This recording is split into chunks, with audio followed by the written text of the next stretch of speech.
Welcome, ladies and gentlemen, to your magic moon message. This is the Peace Dealer.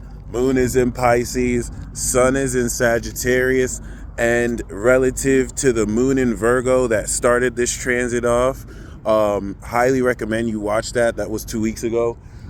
And the new moon in Sagittarius, this is our third game changer. The first mutable was Moon Virgo. The second was Moon Sag, Sun Sag, and now we're Moon Pisces, Sun Sag. Let's recap. 2 weeks ago, we started the season off coming into an aware of meaning of our experiences and our life up until this point. We have been interpreting everything we've activated and integrated, and now we're breaking through this climax of perspective by, of course, as the year ends, getting ready to review everything and seeing what rewards are ready to come into. Okay, everyone leveled up in a certain way, even if you're not really aware. And well, relative to now this ascending awareness, the moon in Virgo helped you analyze or understand the analyzation of where it is you're ascending to. You came into a detailed understanding and analysis of how your consciousness is not only raising to the next level, but how this analysis is supporting interpretive perspective so that you can see into the meaning of what it is you're perceiving. All right, it had you really look real at how it is you're changing your outlook. That adjusted your perspective. A week later, we activated this new vision so that we can see and cast and project what we want to create in our lives. We manifested the direction we take it in Capricorn, and then we strengthen the knowledge of this vision to narrate, of course, advanced mechanics and supernatural mechanics around seeing beyond the physical. And now we're in the moon in Pisces where you're going to see beyond the physical. So now everything you analyzed 2 weeks ago around how it is you want to really live this new life, and then this new vision where you activated this new life, now you are coming into a metaphysical, unseen understanding of beliefs that will enable you to support this new vision. The seeds that you sowed a week ago are breaking through the ground, and this is going to get very paranormal because now at this stage, you've developed your brain in order to perceive over the next 20 years extra dimensional phenomena. That's your word of the day, even though it's 2 words. This is relative to Uranus and Taurus that since 2018 hasn't only been making crypto people rich as fuck, but, excuse my language, it's also been strengthening your physiological senses. And with Uranus, that's the causal realm of the mind outside the physical, this has manifested an update of clair senses that 2018 might have started minute, but are echoing louder than ever.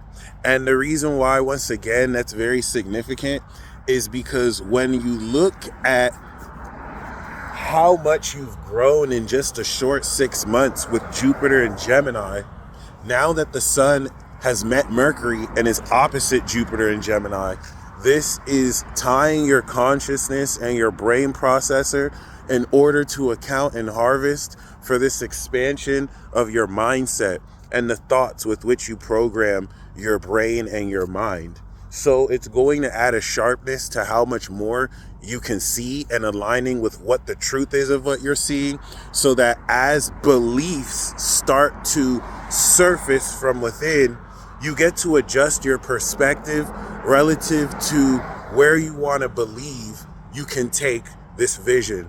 And all the analysis from 2 weeks ago is going to support how it is you can form these beliefs.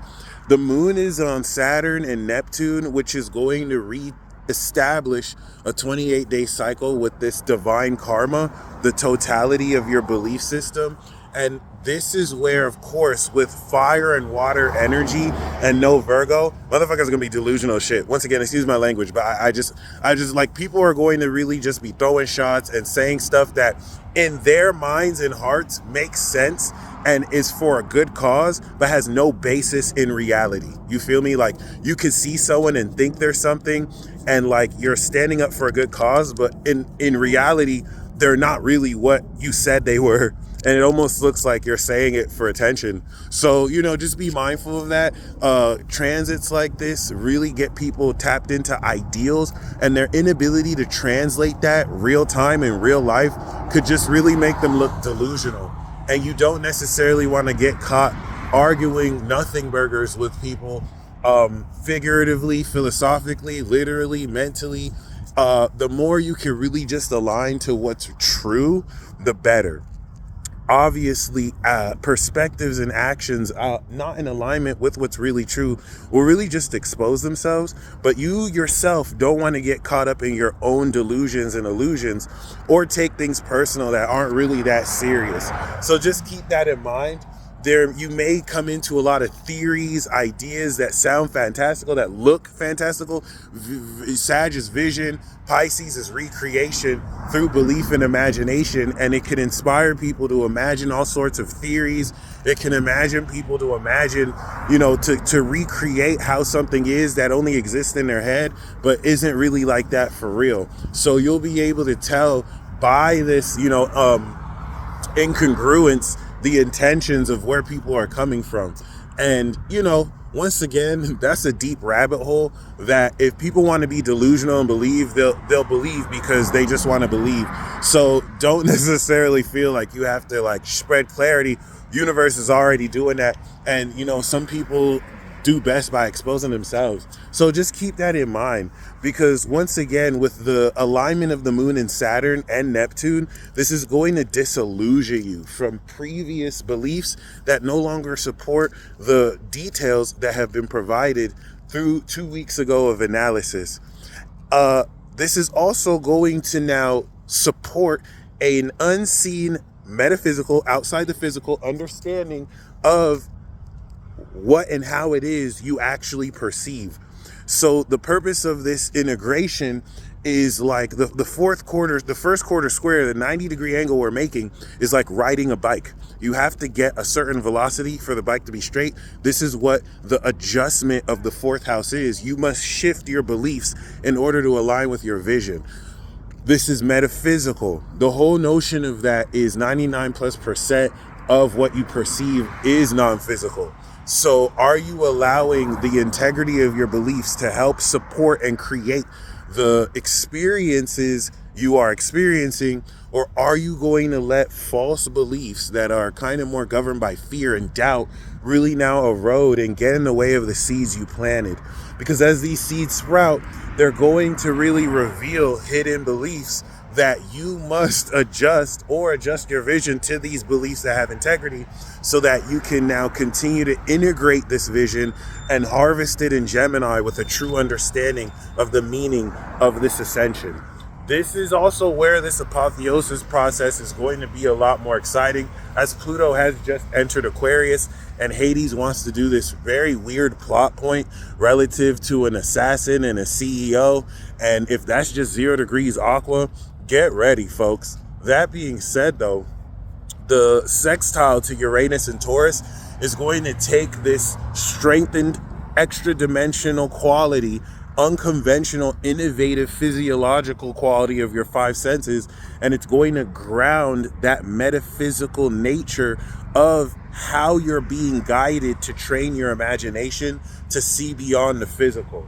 And this, in adjusting your perspective, is like getting off of laughing gas, or it's, of course, having to disillusion you or add more of that in order to facilitate such a sharp change of perspective.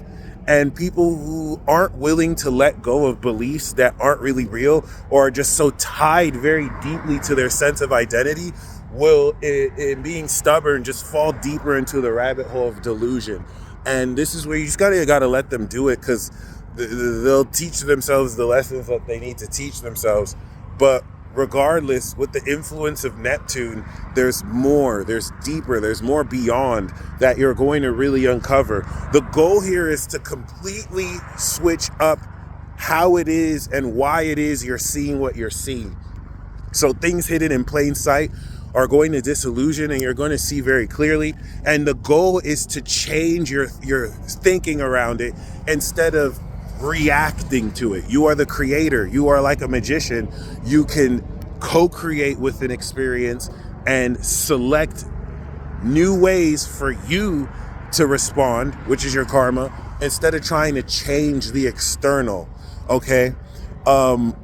There's depth that through this transit providing will fundamentally change the way you believe and see in magic. And the synchronicities have great potential to aid in your synchronization process of mind, body, and spirit, in having you see things that really account for non-linear and extra-dimensional facets of organs beyond just your physical ones.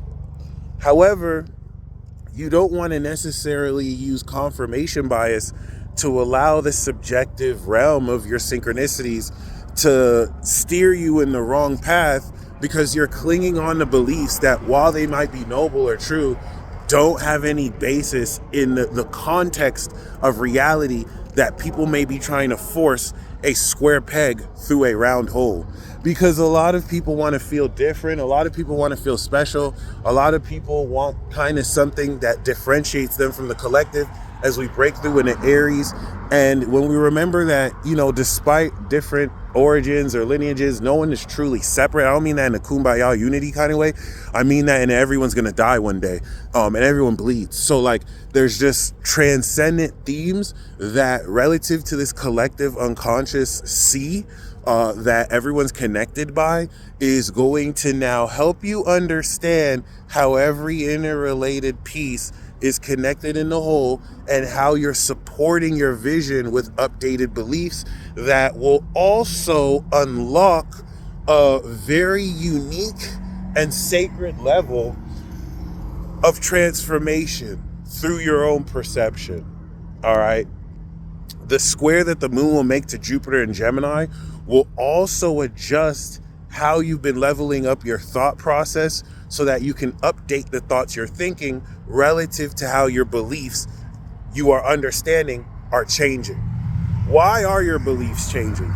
Because since the new moon, you've activated new vision. So if now I see into a situation where I didn't necessarily see that I can walk into an open door, but through 2 weeks ago with the moon in Virgo, I've analyzed, oh wow, the door isn't even really locked. Now my beliefs about not being able to go to the door have updated. Now I'm beginning to believe I can walk through the door, and the moon's going to go into Aries of action, and we're going to walk through the door. You're going to understand who you are. I am the motherfucker who walked through the door. All right, you're going to fully express the creativity of your vision through your understanding of yourself, but you must shift elements of your belief around that vision so that it can influence the direction you take this understanding of self. Everything about this transit is going to really be beautiful for, once again, shifting your perspective around supernatural qualities and mechanics, metaphysical mechanics around magic, around the supernatural, around the mystery, the mystical, around the mundane. All right. And I just have to warn you once again, as convincing and as good sounding, a lot of people know how to say things that sound good and sound smart, but if you're actually smart, they're dumb as fuck. So just be very careful. Stay around a Virgo who can fact check for you, because without this Virgo, people are going to really be believing anything they want and feeling like a martyr, dying for a cause that's not even really that important. So you guys stay blessed as always. I'm gonna catch you when I catch you, and until next time.